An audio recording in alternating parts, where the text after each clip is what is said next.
Good afternoon, ladies.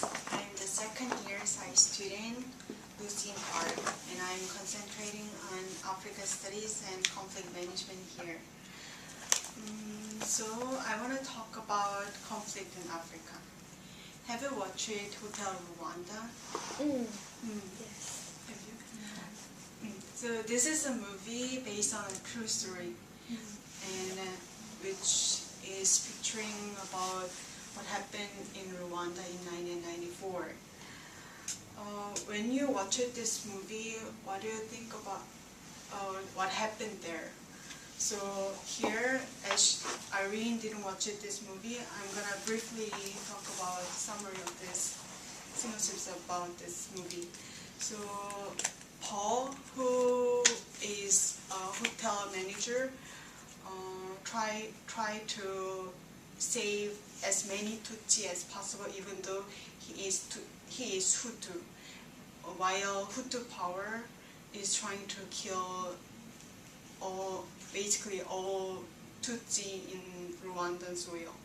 So in 1994, only in 100 days, around like 80,000 Tutsis were killed only because they were Tutsi. Can you imagine? 80,000 people were killed for no reason. So how do you explain this?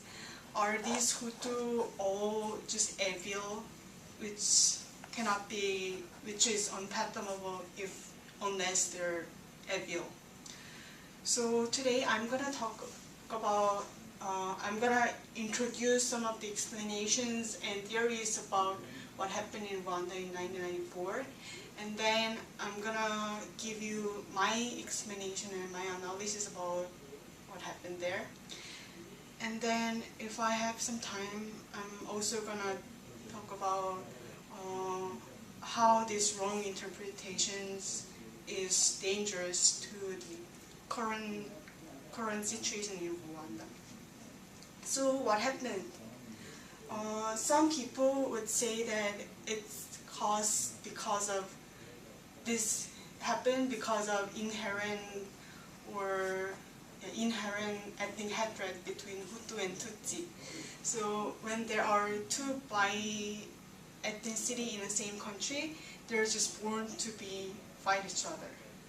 And secondly, some people would say that it's not primordial conflict, but when colonialism was there, this colonial legacy of ethnic hierarchy affected their relationship. And thirdly, some people are referring to domestic factors of overpopulation and social cleavages in Rwanda in early 1990s. And some people would even say that social conformism and obedience culture of Rwandans resulted in this execution of mass killing.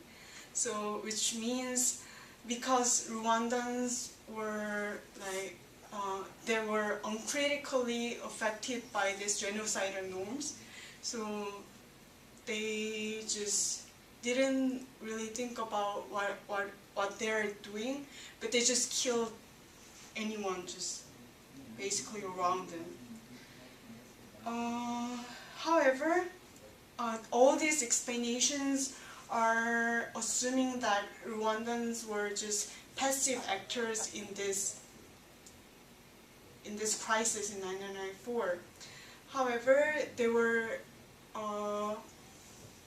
actually active actor. They weren't just affected by external actors like colonial powers, but so therefore I'm going to give you my short explanation about this. So there were vicious cycle of violence in Great Lakes region from around 1950s. So it wasn't just about Hutu power kill all Tutsis there, but it was like reciprocal violence. Therefore, So it didn't happen just in a day, but in the past, Tutsi killed Hutu, and there were already like these tensions between those two ethnicities. Especially in early 1990s, there were international pressures on democracy in Rwanda. So extremist Hutu group who were threatened by power sharing agreement chose the last resort to stay in power. So they try to instigate those ethnic hatred, and also those masses were not uncritically affected by these genocidal norms, but as I said, there were already reciprocal violence. So when there were a real threat by RPF in 1993, they reminded of the past violence, and they thought that their social status are threatened. So that's what happened. That's what actually happened in 1994. I think it's already like around 5 minutes. So, however, the wrong interpretations that I mentioned in the beginning of this presentation are dangerous because they are giving grounds for continuous impunity to RPF rebellions by framing Hutu just as evil and just Tutsi as victims. You cannot see these vicious cycles of violence, but you just think that Tutsis were just victims.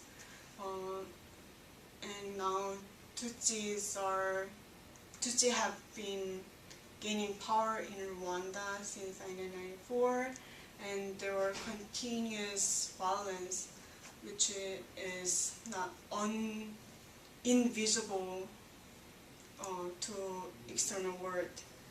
So thank you for listening to me, and I'm welcoming any questions you have. Thank you.